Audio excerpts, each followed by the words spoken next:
નમો લોહે સૌહરિહંતાનમ નમો લોહે સૌદાનમ નમો લોહે સૌઆયર્યાન નમો લોહે સૌજાયાનમ નમો લોહે સૌત્રિકાવતી સાવનમ ઓમકારમિંદુ સંયુક્ત નિત્યમ ધ્યાયંતિ યોગિન કામદમોક્ષમોચે ઓંકારાય નમો નમઃ મંગલમ ભગવાન મંગલમ સુતમોનિ મંગલમ કુંડાર્યો જૈન્દ્રમોસુ મંગલમ નમઃ સમયસ્થાનાય સ્વાનુભૂત્યા ચકાસ્તે ચિત્તવાય ભવાય સર્વમાં વિભાવ નિલસની દાતા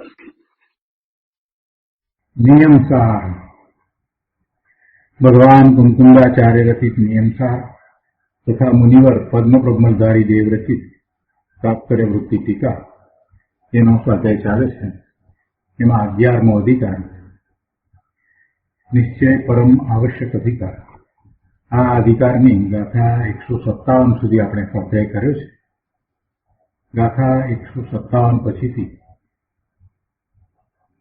157ની ગાથાની ટીકાને પૂર્ણ કરતા ટીકાકાર મુનિરાજ પદ્મપ્રબંધારી દેવ 2 શ્લોક કહે છે. કળશ 268 તથા કળશ 269. તો આપણે કળશ 268 લઈએ છીએ. અસ્મિન લોકે લૌકિક કશ્ચિદેક લબ્ધવા પુણ્યાત કાંચનાનાં સમૂહં બુધો ભૂત્વા વર્તતે ત્યક્ત સંગો જ્ઞાની તદ્વત જ્ઞાન રક્ષાં કરોતિ. 268માં કળશના અર્થમાં કહે છે કે આ લોકમાં કોઈ એક લૌકિક જન પુણ્યને લીધે ધનના સમૂહને પામીને સંઘને છોડી ગુપ્ત થઈને રહે છે. તેની માફક જ્ઞાની પરના સંઘને છોડી ગુપ્તપણે રહી જ્ઞાનની રક્ષા કરે છે. મૂળ ગાથા 157માં જે ભાવ હતા એ ભાવને જ અહીંયા આગળ વધાર્યા છે. એટલે કે આ 157ની ગાથાના ઉપસંહાર રૂપ 268મો કળશ છે. અહીંયા પણ એ જ વાત લીધી છે. ઉદાહરણ પણ એવું જ લીધું છે કે આ લોકમાં કોઈ લૌકિક જન પુણ્યને કારણે ધન સંપત્તિ પ્રાપ્ત કરે છે તો પછી બીજા અન્ય સંઘને છોડીને પોતે ગુપ્ત થઈને એને ભોગવે છે. અને એવી રીતે જ્ઞાની પણ પરના સંઘને છોડીને ગુપ્તપણે રહી જ્ઞાનની રક્ષા કરે છે. એનો વિશેષ પૂજ્ય ગુરુદેવ પાસેથી સમજીએ. નિયમસાર પ્રવચન સદગુરુ પ્રવચન પ્રસાદ ભાગ 3 પાના નંબર 890. અહીંયા 268માં શ્લોકનો અર્થ પૂરો થાય છે તે પછીથી કહે છે કે આ લોકમાં કોઈ એક જણને પુણ્યના નિમિત્તે પૈસાની પ્રાપ્તિ થાય તો તે માણસ પોતાના દેશમાં જઈને એ લક્ષ્મીને ભોગવે છે. ઢંઢેરો પીટતો નથી પણ ગુપ્ત સ્થાનમાં રહીને તેને ભોગવે છે. તેવી રીતે જ્ઞાની જીવ પોતાનો ચિદાનંદ નિધિ પામીને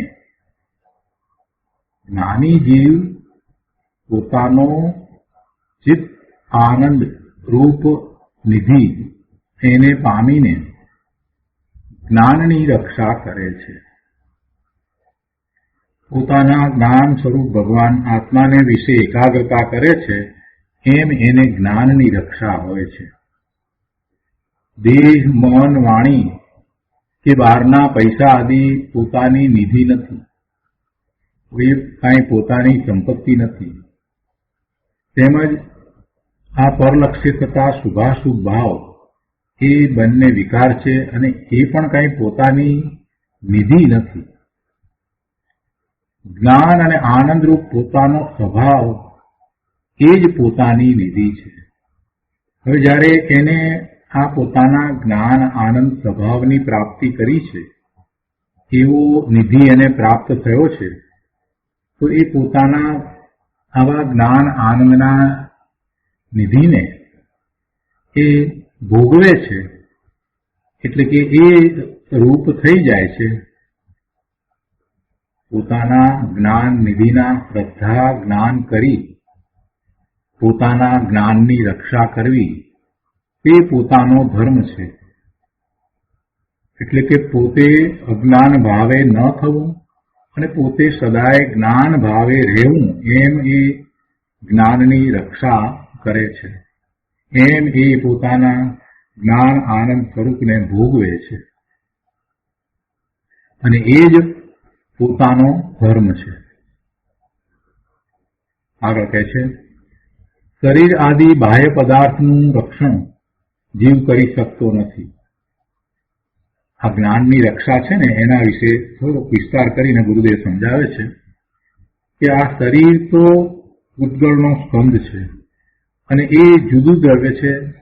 પોતે ભગવાન આત્મા ચેતન છે, તો ચેતન એવો જીવ આ ઉદ્ગળ એવા શરીર એના કોઈ કાર્ય કરે નહીં, એની રક્ષા પણ કરે નહીં. શરીર આદિ બાહ્ય પદાર્થનું રક્ષણ જીવ કરી શકતો નથી. જળ પદાર્થોને આત્મા બગાડી કે સુધારી શકતો નથી. આત્મા એ જળ પદાર્થોમાં પહોંચતો નથી. શુભાશુભ ભાવના સ્વામી થવું તે અજ્ઞાન ભાવ છે.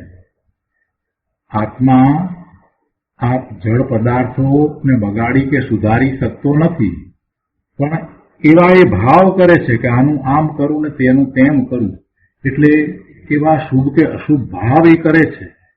પણ એ શુભ ને અશુભ ભાવ છે એના સ્વામી થવું, એ શુભ ને અશુભ ભાવ ને પોતાના માની અને એમાં પ્રવર્તવું, એ તો અજ્ઞાન ભાવ છે. શુભાશુભ ભાવ આત્માના કોઈ ગુણને અનુસરીને થતા નથી, એટલે એ પોતાના સ્વરૂપથી તદ્દન વિપરીત જુદા એવા એ ક્ષણિક ભાવ છે અને એના સ્વામી થવું એટલે શુભાશુભ ભાવના સ્વામી થવું, એ સાથે એકત્વ કરી અને એમાં જ રોકાઈ રહેવું, એવું એનું સ્વામી પણ એ તો અજ્ઞાનીને હોય, જ્ઞાનીને હોય નહીં. એટલે શુભાશુભ ભાવના સ્વામી થવું તે અજ્ઞાન ભાવ છે. જ્ઞાની તો પોતે પોતાના સ્વભાવ ભાવનો જ સ્વામી છે, બાકી પરભાવનો તો એ ક્યારેય સ્વામી થતો નથી. પરલક્ષે એને શુભ કે અશુભ ભાવ આવે છે, પણ એને એ પોતાની પુરુષાર્થની નબળાઈને કારણે થતા ભાવ સમજે છે. પોતે પોતાના સ્વભાવ ભાવથી ચ્યુત થઈને બહાર આવ્યો, એ જ મોટામાં મોટી પોતાની ખામી, પોતાની નબળાઈ છે. પોતાના સાચા પુરુષાર્થમાં એ ખામી છે, એટલી નબળાઈ છે, એટલે એ સ્વરૂપથી ચ્યુત થઈને બહાર આવ્યો છે. અને બહાર આવ્યો છે, હવે એ પોતાના સ્વરૂપથી ચ્યુત થઈને બહાર આવ્યો છે, તો પરનું લક્ષ થતા એને શુભ કે અશુભ ભાવ આવી જાય છે. પણ એ જ્ઞાની છે, તો જ્ઞાની એ સમજે છે કે આ કાંઈ મારું સાચું સ્વરૂપ નથી, આ કાંઈ મારા સ્વરૂપને અનુસરીને થતા ભાવ નથી. એટલે એને તો એનું કર્તાપણું કે સ્વામીપણું હોય જ નહીં. છતાંય પૂર્ણ દશા નથી થઈ ત્યાં સુધી સાધક દશામાં શુભાશુભ રાગ આવે છે, પણ તે વિકાર છે, તે આવી પડેલી ઉપાધિ છે. આત્માના કલ્યાણ માટે એ શુભાશુભ ભાવ બેકાર છે, નકામા છે. માટે પુણ્ય પાપ રહિત શુદ્ધ સ્વભાવના શ્રદ્ધા જ્ઞાન કરી તેમાં ઠરી જવું, તેને જ્ઞાનની રક્ષા કહે છે અને તે ધર્મ છે. પોતાના જ્ઞાન સ્વભાવમાં રોકાઈ રહેવું અને જ્ઞાન સ્વભાવથી વિચલિત ન થવું, એમ પોતાના જ્ઞાન સ્વભાવનું એ રક્ષણ કરે છે. જ્ઞાન સ્વભાવે જ રહે છે, એ અજ્ઞાન ભાવે થતો નથી, એમ એ જ્ઞાનની રક્ષા છે. અને એ જ ધર્મ છે. ધર્મી જીવે પોતાના જ્ઞાન નિધિને ગુપ્ત રીતે ભોગવવો. ગુપ્ત રીતે ભોગવવો એટલે વાદ વિવાદમાં પડવું નહીં. પોતે જ્ઞાન ભાવે રહેવું, અને જ્ઞાન ભાવે રહે છે તો કોઈ વિકલ્પ પણ નથી. એટલે ગુપ્ત રીતે ભોગવવો. જે અનુભવ થયો છે એવો અનુભવ ચોથા ગુણસ્થાનની દશામાં વારંવાર થતો નથી, વચ્ચે આંતરો પડે છે.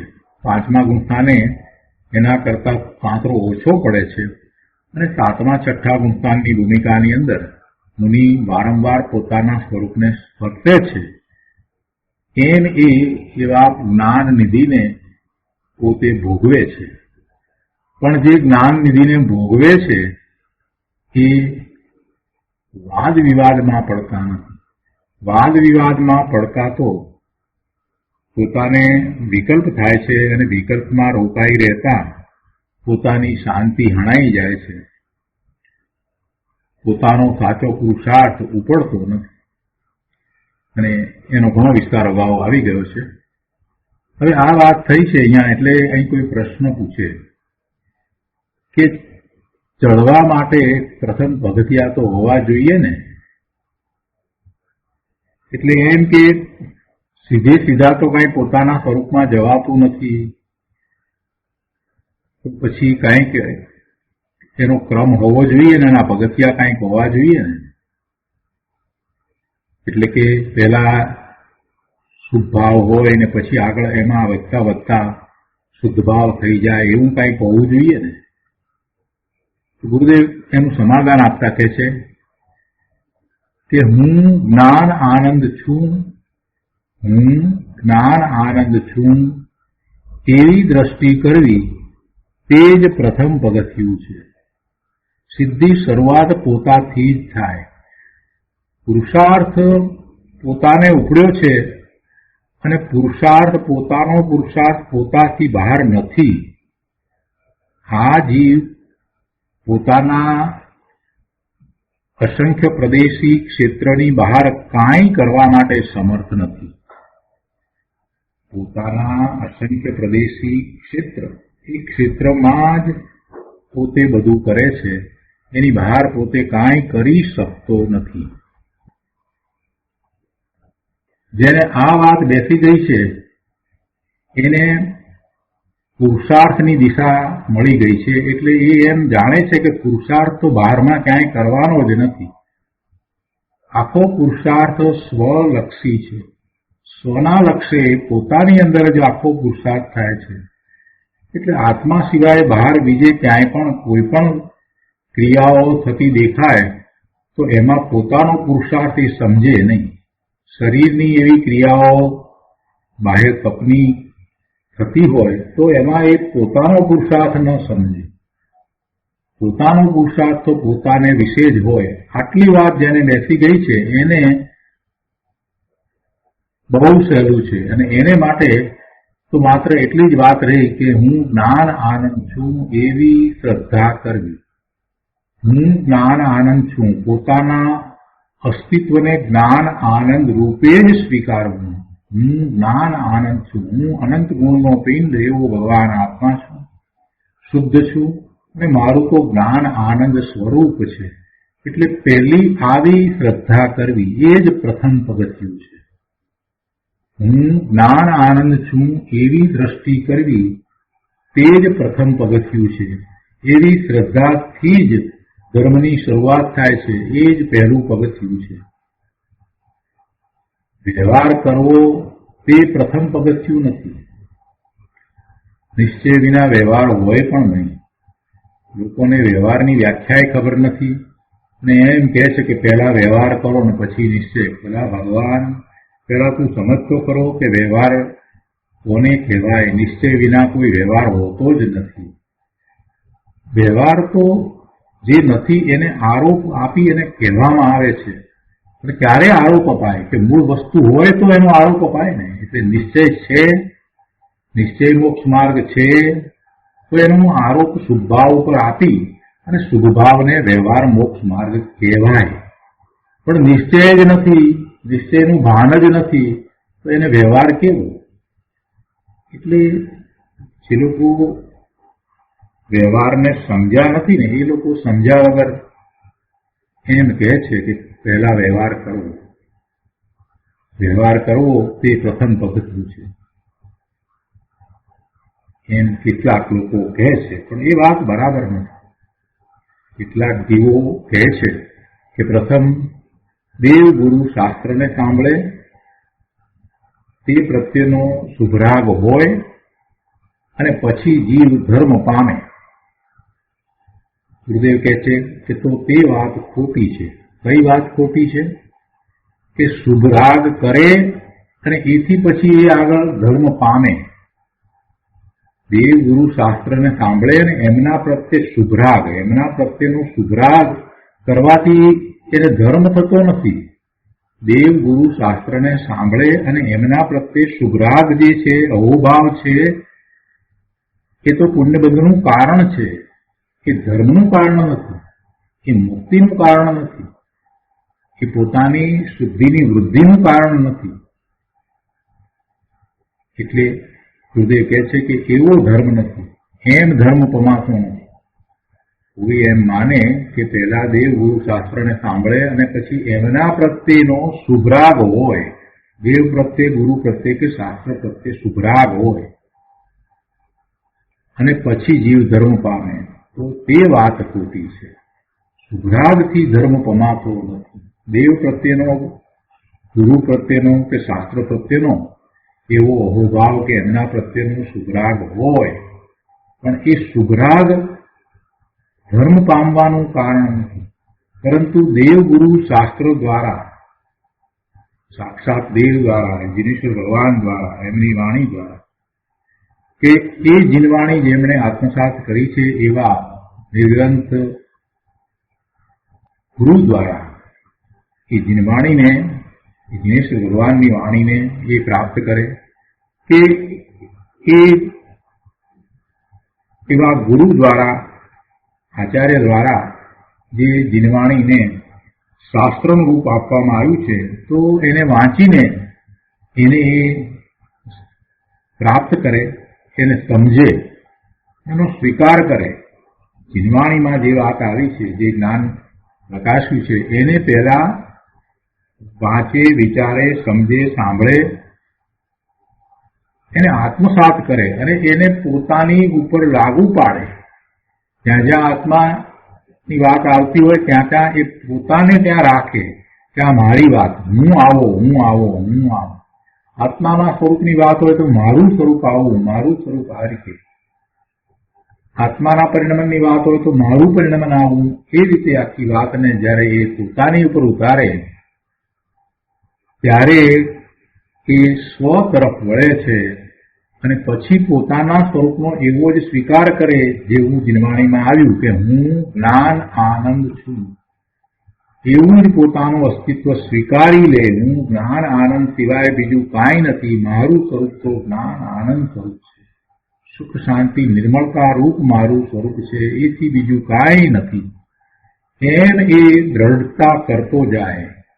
એટલે પહેલી શરૂઆત આ રીતે, ધર્મની શરૂઆત આ રીતે થાય. પહેલું પગથિયું આ કે પોતાના વિશે સાચી સમ્યક શ્રદ્ધા સવિકલ્પ દશામાં કરવી. આ શ્રદ્ધા છે તે સાચી છે, એને જે શ્રદ્ધા થઈ છે તે સાચી શ્રદ્ધા છે, પણ અનુભવ નથી. પણ અનુભવ તો જ્યારે એ દ્રઢતા કરશે અને એને એવો પાકો નિર્ણય થઈ જશે કે આ સિવાય મારું અસ્તિત્વ બીજી રીતે છે જ નહીં, તો તે પછીથી અનુભવ તો થશે. કેમ કે પછી એને વિકલ્પો નહીં સતાવે, પછી એ પોતે સ્વરૂપને વિશે એકાગ્રતા કરી શકશે. વિકલ્પો વિના નિર્વિકલ્પ ધ્યાનમાં એ પોતાના એવા સ્વરૂપનો અનુભવ કરશે અને એની શ્રદ્ધા પછી સમ્યક થઈ એમ કહેવાશે. અને શ્રદ્ધા સમ્યક થાય ત્યારે પછી એનું જ્ઞાન પણ સમ્યક થઈ જાય છે. એટલે આ રીતે માર્ગ છે ને એમાં માર્ગમાં સૌથી પહેલું પગથિયું જો કાંઈ હોય તો એવો નિર્ણય કરવો કે હું જ્ઞાન આનંદ છું, અને એમ જ સ્વવિકલ્પ શ્રદ્ધા કરવી, એની જ મુખ્યતા રહે, એના જ સંબંધીનું ચિંતન ચાલે. પોતાની જ વાત, બીજી કોઈની વાત નહીં, બીજા પર વિશેનો કોઈ વિકલ્પ વિચાર પણ નહીં. હું કોણ, હું કેવો, મારું સ્વરૂપ કેવું, આ જ એકમાત્ર ચિંતન ચાલે. એ દશા જે છે એ પહેલું પગથિયું છે. હું જ્ઞાન આનંદ છું એવી દ્રષ્ટિ કરવી, તે જ પ્રથમ પગથિયું છે.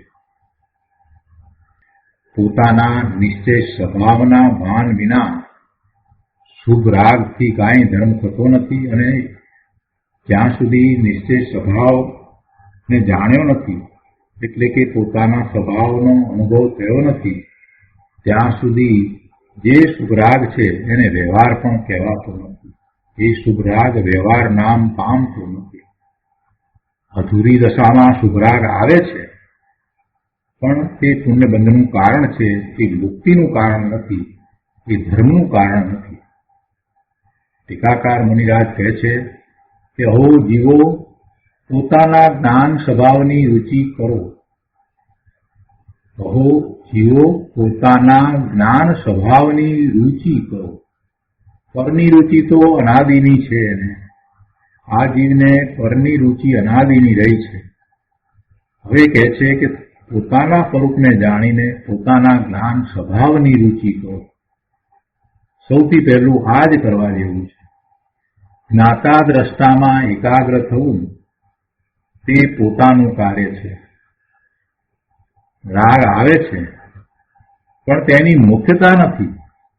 પોતે પોતાના જ્ઞાતા દ્રષ્ટા સ્વભાવમાં એકાગ્રતાનો પુરુષાર્થ કરે છે, તો વચ્ચે શુભભાવ પણ આવે છે. એવા શુભરાગ આવે, પણ એ શુભરાગની મુખ્યતા નથી, પણ સ્વભાવના આશરે રાગ રહિત પરિણતિ થવી તે કર્તવ્ય છે, તે આવશ્યક કાર્ય છે. શુભભાવ રૂપી વ્યવહાર આવે છે, પણ તે ધર્મ નથી. જ્ઞાતા દ્રષ્ટા છું એવી શ્રદ્ધા રાખીને, હું જ્ઞાતા દ્રષ્ટા છું એવી શ્રદ્ધા રાખીને વિતરાગતા પ્રગટાવવી તે ધર્મ અને તે સામાયિક છે. માત્ર સામાયિકના પાઠ બોલાય છે તો તે તો ભાષા છે, જડની પર્યાય છે, અને એ વખતે એને જે શુભભાવ છે એ પુણ્યભાવ છે, એ બંધનું કારણ છે, એટલે એ કંઈ સામાયિક નથી. જ્ઞાતા દ્રષ્ટા સ્વભાવમાં સ્થિર થઈ, પોતાના જ્ઞાતા દ્રષ્ટા સ્વભાવમાં સ્થિર થઈ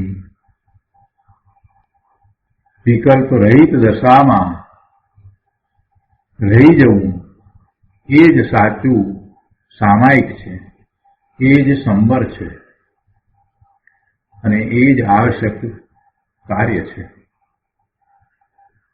આગળ કહે છે, લોકો ભગવાનની સ્તુતિ કરે છે કે હે ભગવાન મોક્ષ આપજો. ગુરુદેવ કહે છે કે ભાઈ, પ્રભુએ તો જે આપવું હતું એ બધું આપી દીધું છે, કાંઈ ગોપવ્યું નથી. આખો માર્ગ ખુલ્લો કરી દીધો છે. પોતે જે માર્ગે ચાલીને પૂર્ણતાને પ્રગટ કરી છે એ માર્ગને ગોપવ્યા વિના પ્રભુએ તો ખુલ્લો કરી દીધો છે. દિવ્ય ધ્વનિમાં એ જ્ઞાન બધું આવી ગયું છે. એટલે હવે પ્રભુ પાસે શું માગવું છે? એટલું જ નહીં, પણ દિનેશ્વર ભગવાનના જ્ઞાનમાં તું સિદ્ધ સમાન શુદ્ધ છો. વર્તમાન પર્યાયમાં મલિનતા હોવા છતાં તારું દ્રવ્ય તો ત્રિકાળ શુદ્ધ જ છે, એ વાત પણ આવી છે. એ મોટો ઉપકાર છે. એ આપણને ધર્મ માર્ગમાં આગળ વધવાનો સૌથી મોટો ઉપકાર છે. કેમ કે એ વાતને જાણ્યા પછીથી કે મારું સ્વરૂપ તો શુદ્ધ જ છે, તો જ શુદ્ધ સ્વરૂપની પ્રાપ્તિનો પુરુષાર્થ થાય છે. જો એવું જાણ્યું જ ન હોત તો એ પોતાને મલિનતા સહિત માનીને એવો પુરુષાર્થ ઉપાડત જ નહીં.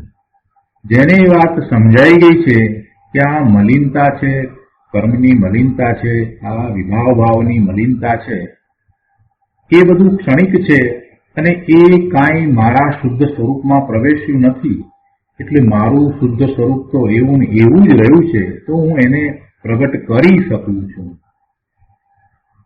અને એ વાત છે, એ જ મૂળ વાત છે. એના દ્વારા જ એ પુરુષાર્થ કરવા માટે કટિબદ્ધ થાય છે. પોતાના એવા શુદ્ધ સ્વરૂપને પ્રગટ કરવા માટે એ આગળ વધે છે. એટલે આ વાત પણ દિનેશ્વર ભગવાનની વાણીમાં આવી છે કે તું શુદ્ધ છો, તું અશુદ્ધ નથી, તારું દ્રવ્ય તો ત્રિકાળ શુદ્ધ જ છો, એવું શુદ્ધ ને શુદ્ધ પરિણમી રહ્યું છે, અને તું એવા તારા શુદ્ધ સ્વરૂપને પ્રગટ કરવા માટે સમર્થ પણ છો.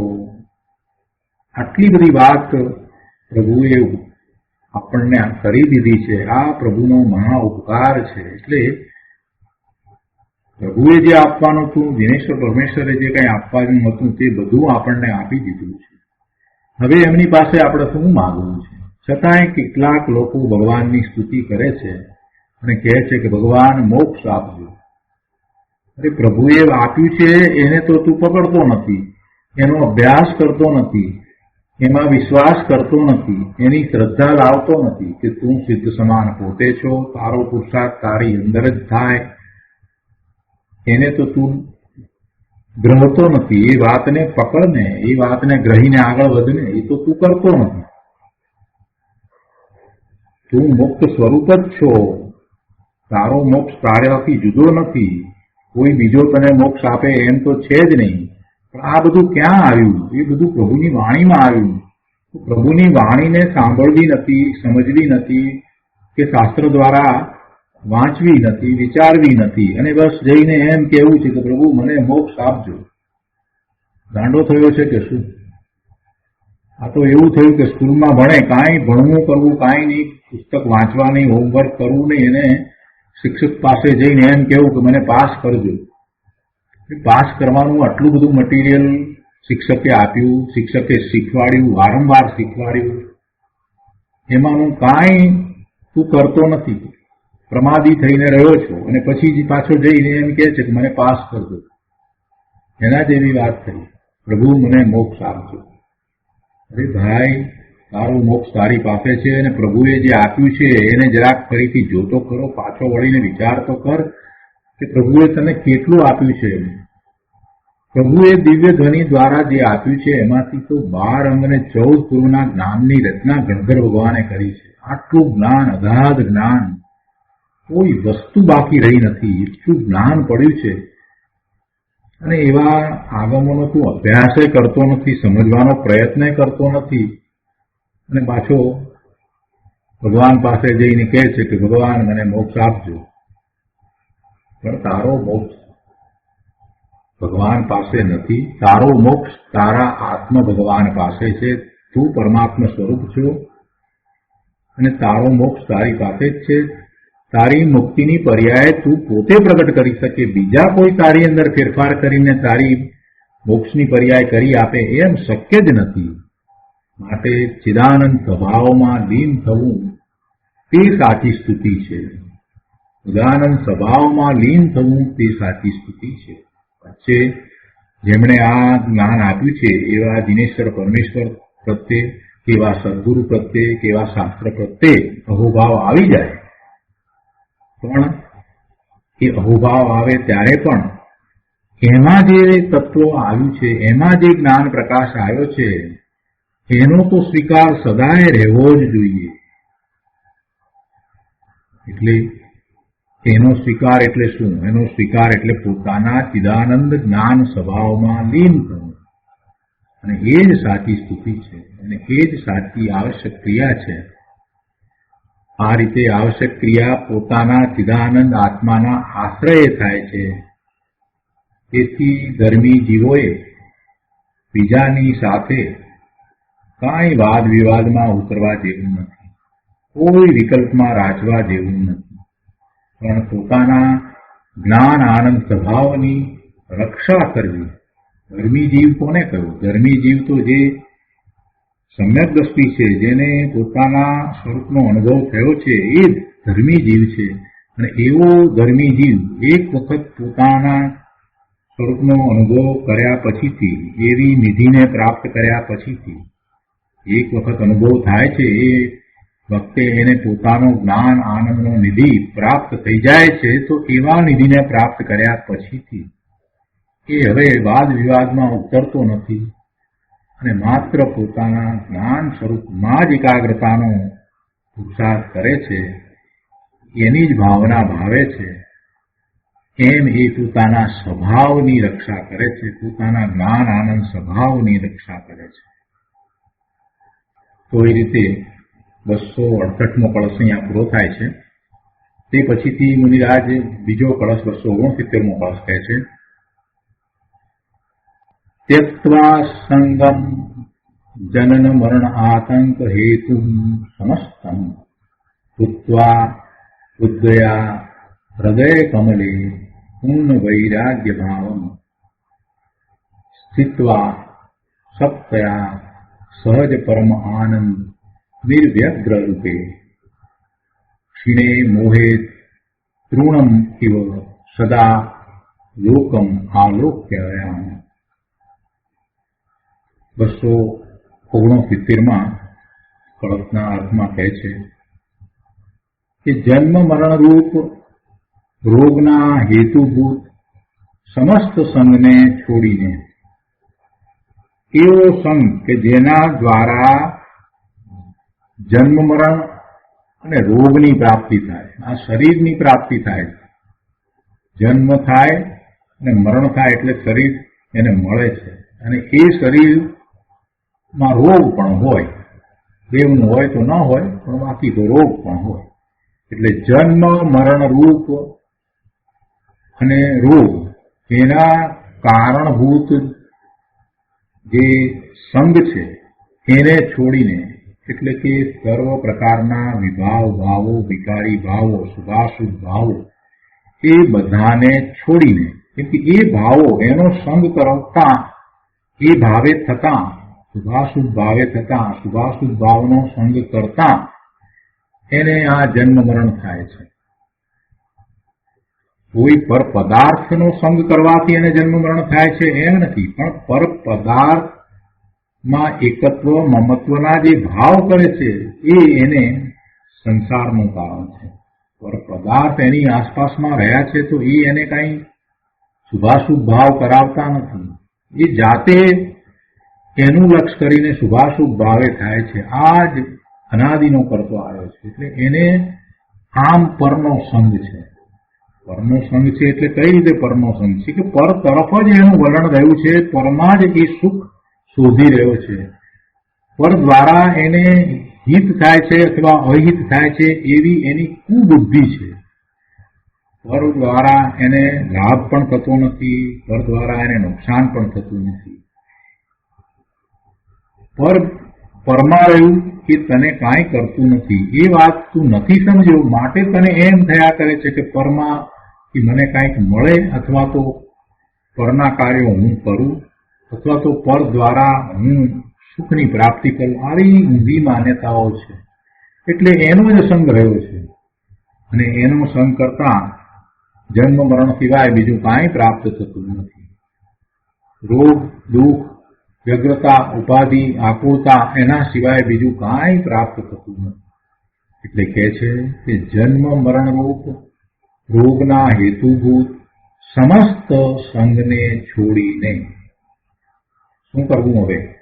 તો કહે છે કે હૃદય કમળમાં બુદ્ધિપૂર્વક પૂર્ણ વૈરાગ્ય ભાવ કરીને, જો બુદ્ધિપૂર્વક એટલે બરાબર સમજણપૂર્વક, વિવેકપૂર્વક સાચું અને હિતકારી શું છે, પોતાને શ્રેય શું છે અને પોતાને અહિતકારી અશ્રેય શું છે, એમ બરાબર વિવેકપૂર્વક, સમજણપૂર્વક, બુદ્ધિપૂર્વક પૂર્ણ વૈરાગ્ય ભાવ કરીને.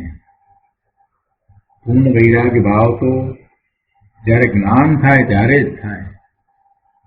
આત્માનું જ્ઞાન થાય, જેને પોતાના આત્માનું જ્ઞાન થાય એને જ સાચો વૈરાગ્ય હોય, અને જેની દ્રષ્ટિ આત્મા તરફ રહે એને જ એવો પૂર્ણ વૈરાગ ઉત્પન્ન થાય. એટલે અહીંયા કહે છે, સમ્યક દ્રષ્ટિને આ તો વાત કરી છે કે ભાઈ તને સમ્યક દર્શન થયું છે, તો હવે આ જન્મ મરણ અને રોગના કારણભૂત જે પર તરફનું તારું લક્ષ એને છોડીને તું બરાબર સમજણપૂર્વક પૂર્ણ વૈરાગ ભાવને ગ્રહીને સહજ પરમ આનંદ વડે જે અવ્યગ્ર એટલે અનાકુળ છે એવા નિજ રૂપમાં પોતાની શક્તિથી સ્થિત રહીને મોહ ક્ષીણ હોતા અમે લોકને સદા તૃણવત અવલોકીએ છીએ. અહીંયા પોતાને વિશે પણ આ વાત છે અને બીજાને વિશે પણ એ વાત એ રીતે લીધી છે કે અમે આમ કરીએ છીએ તો તું પણ એમ કર. જન્મ મરણ રૂપ રોગના હેતુભૂત સમસ્ત સંગને છોડીને અને હૃદય કમળમાં પોતાના આત્માને વિશે બુદ્ધિપૂર્વક એટલે કે જ્ઞાન દ્વારા પૂર્ણ વૈરાગ ભાવ કરીને નિજ રૂપમાં પોતાની શક્તિથી સ્થિત રહીએ છીએ. હવે નિજ સ્વરૂપને વિશે કહે છે કે નિજ સ્વરૂપ કેવું છે, તો કે એ તો અનાકુળ છે, અને અનાકુળતા એટલે વ્યગ્રતા રહિત અવ્યગ્ર છે. અને એ અનાકુળ કેમ છે? કેમ કે એ સહજ પરમ આનંદ રૂપ છે. એટલે સહજ પરમ આનંદ વડે જે અનાકુળ છે એવું પોતાનું નિજ સ્વરૂપ, એવા સ્વરૂપમાં પોતાની શક્તિથી સ્થિત રહીને અને એમ પોતાની શક્તિથી પોતાના સ્વરૂપમાં સ્થિત રહેતા મોહ ક્ષીણ થઈ જાય છે, મોહનો નાશ થાય છે. અને એમ અમે એવી દશામાં આ લોકને એટલે લોકના બધા પદાર્થોને તૃણવત અવલોકીએ છીએ. પછી અમને આ લોકમાં કોઈ વસ્તુનું મહાત્મ્ય છે જ નહીં. જગત આખું અમને તો તૃણવત છે. એ આખું સોનાનું થઈ જાય તો પણ અમને તૃણવત છે. કૃપાળુદેવે પણ આમ કહ્યું છે, જગત આખું સોનાનું થઈ જાય તો પણ અમને તો એ તણખલા જેવું છે, તૃણવત છે. તો આ કળશનો ગુરુદેવે જે વિસ્તાર કર્યો છે તે આપણે લઈએ. ગુરુદેવે આ કળશ ઉપર ઘણો વિસ્તાર કર્યો છે, ઘણા ન્યાય સમજાયા છે, પ્રયોજનભૂત વાત ઘણી કરી છે. નિયમસાર પ્રવચન સદગુરુ પ્રવચન પ્રસાદ ભાગ 3, પાના નંબર 891, શ્લોક 269 શ્લોકાર્થ પછીથી કહે છે કે ધર્માત્મા મુનિએ શું કરવું. આખી વાત તો એ છે ને, ધર્માત્મા મુનિએ શું કરવું. સમ્યક દ્રષ્ટિ થયો છે અને મુનિ થયો છે તેણે શું કરવું. અમે આમ કરીએ છીએ, અમારા સ્વરૂપમાં એકાગ્ર રહીએ છીએ અને અમને જે જ્ઞાન આનંદ સુખ શાંતિનો નિધિ પ્રાપ્ત થયો છે એની આગળ આખું જગત અમને તો તૃણવત લાગે છે. એટલે તું પણ એમ કર. આખો આશય એવો છે, એમ સમજાવવું છે. એટલે ગુરુદેવ કહે છે કે ધર્માત્મા મુનિએ શું કરવું એ વાત આમાં તો કહી દીધી છે. આ કળશમાં એ વાત કરી છે. જન્મ મરણના કારણભૂત સમસ્ત સંગને છોડવું. પર પદાર્થોનો આત્મામાં અભાવ છે એટલે પર પદાર્થને છોડવા એવી વાત નથી કરી. પણ શું કહ્યું કે જન્મ મરણના કારણભૂત સમસ્ત સંગને છોડવું. એમ નથી કહ્યું કે પર પદાર્થોને છોડવા. કેમ કે પર પદાર્થ તો આત્મામાં છે નહીં. પર પદાર્થને તો એને ગ્રહાય નથી. માત્ર પર પદાર્થો સાથેનું એનું એકત્વ અને મમત્વ છે. એવો એનો પર પદાર્થ સાથેનો જે સંગ છે એ સંગને છોડવો, અસંગી થવું. પર પદાર્થ ત્યાંના ત્યાં જ રહેશે. એ પર પદાર્થમાં એ બીજા જીવો હોય કે બધા આ ઉદ્ગળ પરમાણુઓના સ્કંદરૂપ જે બધી રચનાઓ છે, આ કાર ને કોમ્પ્યુટર ને ઘર ને કપડા, એ બધું હોય, તો એ બધા પર પદાર્થો, તો એના પ્રત્યે એકત્વ મમત્વનો ભાવ એને છોડવું. બીજા અન્ય જીવો છે તો એમના પ્રત્યેનો રાગ દ્વેષનો ભાવ એને છોડવો, એટલે સંગને છોડવાનો છે. બાકી એ તો એનાથી જુદા જ છે, એ એનામાં ક્યાં આવ્યા છે. પદાર્થોનો સંગ છોડવો એટલે શું? પરમાં ચેતન એવા જીવો બીજા અને જે જળ પદાર્થો એ બધું છે, તો એ બધાનો સંગ છોડવો છે, એટલે એના તરફનું લક્ષ છોડવું છે.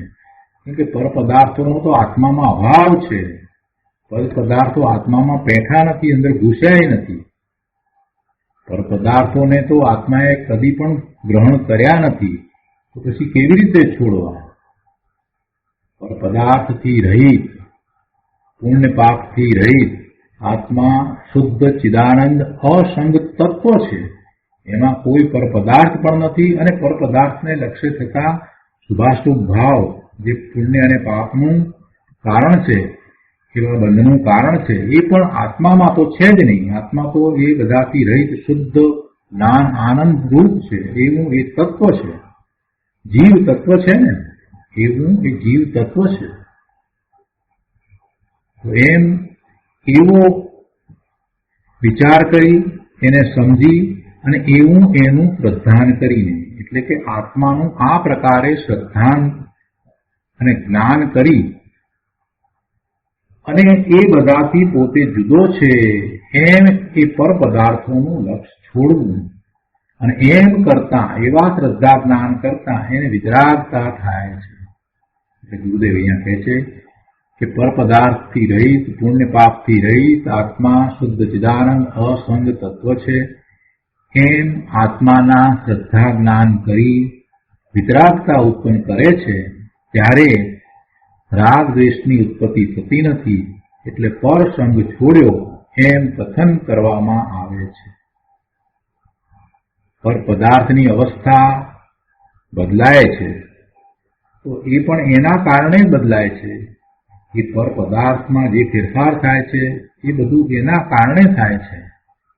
પણ જીવ અજ્ઞાન કરે, જીવ અજ્ઞાન ભાવે થાય અને પર પદાર્થમાં પોતાનું એકત્વ મમત્વ કરે, તો એને જન્મ મરણના હેતુભૂત સંગ, પર પદાર્થનો સંગ કર્યો એમ કહેવાય. કે પર પદાર્થની અવસ્થા પરને કારણે થાય છે, એમાં જીવનું ખરેખર કાંઈ કરવા પણ નથી.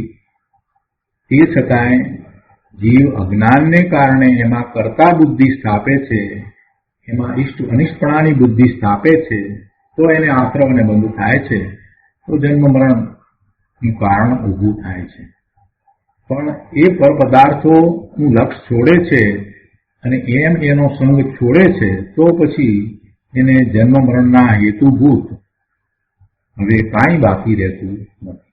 એમ એ જન્મ મરણના હેતુભૂત સંગને છોડ્યો એમ કહેવાય છે. ગુરુદેવ અહીંયા કહે છે કે પર પદાર્થની અવસ્થા પરને કારણે થાય છે, પણ જીવ અજ્ઞાન કરે તો પર પદાર્થને જન્મ મરણના હેતુભૂત કહેવામાં આવે છે. જીવ અજ્ઞાન ન કરે તો પર પદાર્થ એના જન્મ મરણનો હેતુ થતો નથી. માટે મુનિઓએ આત્મજ્ઞાન પૂર્વક પર પદાર્થ પ્રત્યેનું લક્ષ છોડવું, પર પદાર્થ પ્રત્યેનું લક્ષ છોડવું. આગળ કહે છે કે હૃદય કમળમાં બુદ્ધિપૂર્વક પૂર્ણ વૈરાગ્ય ભાવ કરીને, એમ કહ્યું ને, એટલે એનો અર્થ શું છે કે મુનિએ પરનો સંગ છોડવો, પછી વિવેકપૂર્વક વૈરાગ્ય લાવવો. હૃદય કમળમાં બુદ્ધિપૂર્વક પૂર્ણ વૈરાગ્ય ભાવ કરીને, એટલે વિવેકપૂર્વક વૈરાગ્ય લાવવો. પરનો સંગ છોડીને પછી પોતે વિવેકપૂર્વક, સમજણપૂર્વક વૈરાગ્ય લાવવો. વિવેક કોને કહેવો? વસ્તુ સ્વરૂપને જેમ છે તેમ જાણીને પોતાને જે હિતકારી છે તેને હિતકારી જાણવું અને અહિતકારી છે તેને અહિતકારી જાણવું, એને વિવેક કહેવાય. હિત એટલે પોતે મોક્ષ માર્ગમાં પ્રવર્તી રહ્યો છે એમાં જે હિતકારી છે એને હિત કહ્યું છે. બાકી કઈ બહારની વાતમાં હિતકારી અહિતકારી એમ જે પોતાની માન્યતા કરે છે એ કઈ સાચી માન્યતા હિતકારી ને અહિતકારી માટેની નથી. હિત એટલે પોતે પોતાના મુક્તિના માર્ગમાં મોક્ષ માર્ગમાં આગળ વધે એમાં જે હિતકારી છે એ હિતકારી કહેવાય. એમાં જે પ્રયોજનભૂત છે તે હિતકારી છે. અને એમાં જે અટકવાનું જે સ્થાન થાય છે એમાં જે આગળ વધતું અટકાવે છે એ અહિતકારી છે. એટલે મોક્ષ માર્ગની અપેક્ષાથી હિતકારી ને અહિતકારી શું છે એનો જે વિવેક કરે એ વિવેકી છે, એ બુદ્ધ પુરુષ છે. એટલે એવા વિવેક પૂર્વક વૈરાગ્ય લાવવો, એવો વિવેક થાય એટલે વૈરાગ્ય આવે. એવા વિવેક વિના ખરેખર વૈરાગ્ય થતો નથી. મોક્ષ માર્ગમાં પોતાને જે અહિતકારી છે એવા સઘળા પદાર્થો એના પ્રત્યે એને અનાદિનું એમ છે કે બધા મને હિતકારી છે. ખરેખર જે મોક્ષ માર્ગમાં અહિતકારી છે એવા બધા પદાર્થો પ્રત્યે અનાદિનો એ એમ માની રહ્યો છે કે એ હિતકારી છે. ઊંધી માન્યતા છે. એટલે હિતકારી ને અહિતકારી મોક્ષ માર્ગની અપેક્ષાથી લેવાનું છે. અને એમ જે પોતાના હિતને અને અહિતને જે સમજે છે એ વિવેકી છે. શરીર આદિ પર પદાર્થની ક્રિયા આત્મા કરી શકતો નથી, કારણ કે તે પર છે. શુભાશુભ રાગ આશ્રવ છે અને એ બંધનું કારણ છે. એ બંધનું કારણ છે. એટલે એ અહિતકારી છે. એ અહિતકારી થયો. એક સમયનો જ્ઞાન પર્યાય અંશ છે, ક્ષણિક છે. એક સમયનો જ્ઞાન પર્યાય અંશ છે, એ ક્ષણિક છે. આત્મા જ્ઞાન સ્વરૂપી ત્રિકાળી છે. એ આખો જ્ઞાનનો પિંડ છે અને એ જ્ઞાન સ્વભાવે જ પરિણમી રહ્યો છે. આ બધી વાતને બરાબર પહેલા તો સમજે અને પછી આ રીતે પરપદાર્થ, આશ્રવ અને પેલા અંશની રુચિને છોડી દે અને ત્રિકાળી જ્ઞાન સ્વભાવની રુચિ કરે તો એ વિવેકે રહ્યો એમ કહેવાય. તો એને વિવેક છે. આમ વિવેક છે. શું કે છે કે વિવેક કોને કહેવો, વિવેક કઈ રીતે કરવો? કે છે કે શરીર આદિ પર પદાર્થની ક્રિયા આત્મા કરી શકતો નથી, કારણ કે તે પર છે. શુભાશુભ રાગ આશ્રવ છે અને બંધનું કારણ છે. એક સમયનો જ્ઞાન પર્યાય અંશ છે, એ ક્ષણિક છે. જ્યારે આત્મા તો ત્રિકાળ જ્ઞાન સ્વરૂપી છે. આત્મા જ્ઞાન સ્વરૂપી તો ત્રિકાળી છે. આમ પરપદાર્થ, આશ્રવ અને અંશની રુચિ છોડીને ત્રિકાળી જ્ઞાન સ્વભાવની રુચિ કરવી તે વિવેક છે. પેલી એક સમયની જ્ઞાનની પર્યાયને પણ છોડવી, એટલે કે એને નિર્મળ પરિણામ થયા હોય તો પણ એ એક સમયની પર્યાય છે કે જેમાં એને એવી જ્ઞાનની અનુભૂતિ થઈ, તો એ પણ એ સમયની છે, એ ક્ષણિક છે. તો એની પણ રુચિ છોડવી, એટલે પર્યાયની રુચિ પણ છોડવી. પદાર્થની અને પર્યાયની એની પણ રુચિ છોડવી. અને જે ત્રિકાળી છે, ત્રણેય કાળે જે જ્ઞાન સ્વરૂપ છે એવા પોતાના ચૈતન્ય સ્વભાવની રુચિ કરવી તે વિવેક છે. અને તે વિવેક પૂર્વક વૈરાગ્ય કરવો એટલે કે જ્ઞાન સ્વભાવની અસ્થિના જોરમાં હું જ્ઞાન સ્વભાવી ભગવાન આત્મા છું, એ જ મારું જ્ઞાન સ્વભાવ, એ જ મારું સ્વરૂપ છે, એમ જ્ઞાન સ્વભાવની અસ્થિના જોરમાં રાગની નાસ્તિ થઈ જાય છે. પછી રાગ ઉત્પન્ન જ થતો નથી. એમ નિમિત્ત બુદ્ધિ, વિકાર બુદ્ધિ, અંશ બુદ્ધિની રુચિ છોડી ત્રિકાળી સ્વભાવની બુદ્ધિ કરવી તે ધર્મ છે. ટીકાકાર મુનિરાજ કહે છે કે ધર્મી જીવોએ પોતાના હૃદય કમળમાં દ્રવ્યમન તો જડ છે, પણ તેના નિમિત્તે પોતાના આત્મકમળમાં વિવેક કરવો કે પોતાના આત્માને વશ થઈ જે નિર્મળતા પ્રગટ થાય તે સત્ક્રિયા અને આવશ્યક ક્રિયા છે. પુણ્યને વશ થવું તે અસત્ક્રિયા છે કે અનાવશ્યક ક્રિયા છે. શું કહે છે ગુરુદેવ? અહીંયા હૃદય કમળમાં બુદ્ધિપૂર્વક પૂર્ણ વૈરાગ ભાવ કરીને જે વાત કરી, એટલે એ હૃદય કમળ વિશે થોડી વાત અહીંયા ગુરુદેવે લીધી છે. કે છે કે ટીકાકાર મુનિરાજ કહે છે કે ધર્મી જીવોએ પોતાના હૃદય કમળમાં એટલે દ્રવ્યમનની વાત છે, પણ દ્રવ્યમન તો જડ છે, છતાંય એ દ્રવ્યમનના નિમિત્તે તેના નિમિત્તે પોતાના આત્મકમળમાં વિવેક કરવો, પોતાના આત્મામાં વિવેક કરવો, ભાવમનમાં એને એવો વિવેક થાય કે પોતાના આત્માને વશ થઈ અને જે નિર્મળતા પ્રગટ થાય તે આવશ્યક ક્રિયા છે, એ સત્ક્રિયા છે. એનાથી પૂરતું શુભાશુભ ભાવને કારણે પુણ્ય પાપના જે બંધ પડે છે, તો એવા ભાવ રૂપ જે ક્રિયા થાય, એટલે પુણ્યને વશ પાપને વશ જે ક્રિયા થાય એ તો અસત ક્રિયા છે જ, એ તો જીવને ક્યારેય હિતકારી હોય જ નહીં. પણ પુણ્યને વશ થઈને જે ક્રિયા છે, શુભભાવની સાથે રહેલી જે ક્રિયા છે, તે ક્રિયાને વશ થતાં પણ ધર્મ થતો નથી, માટે એ અનાવશ્યક ક્રિયા છે, એ અસત ક્રિયા છે. પુણ્યને વશ થવું તે અસત ક્રિયા છે. આવશ્યક ક્રિયા કરવાવાળાએ શું કરવું? બુદ્ધિપૂર્વક ચિદાનંદ ત્રિકાળ સ્વભાવની સમજણ કરી, વેદ જ્ઞાન કરી,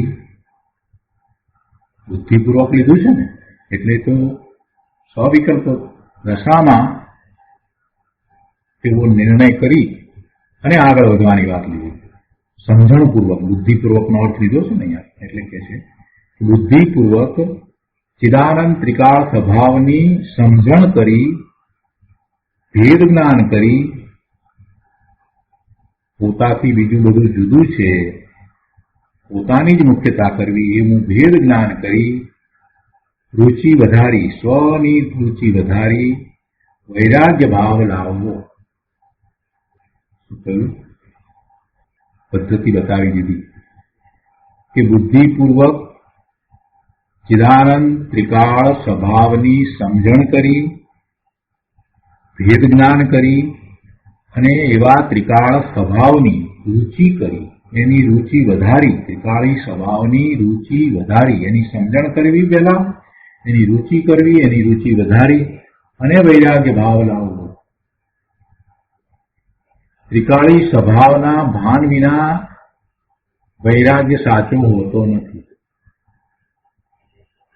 દ્રવ્યલિંગી મુનિને બહારથી ઘણો વૈરાગ્ય દેખાતો હોય છે, છતાં આત્માનું ભાન નહીં હોવાને કારણે, એટલે કે જે ભાવલિંગી મુનિ નથી અને દ્રવ્યલિંગ તો બરાબર છે, તો એને બહારમાં તો ઘણો વૈરાગ્ય દેખાય છે, છતાં ભાવલિંગી નથી એટલે આત્માનો અનુભવ નથી, સમ્યક દર્શન નથી એટલે આત્માનું ભાન નથી. તો એને લીધે તેને મોહ ગર્ભિત વૈરાગ્ય કહેવામાં આવે છે. એવા મુનિને જે વૈરાગ્ય છે એ મોહ ગર્ભિત વૈરાગ્ય કહેવાય છે, કેમ કે સમ્યક દર્શન વિનાનો એ વૈરાગ્ય છે.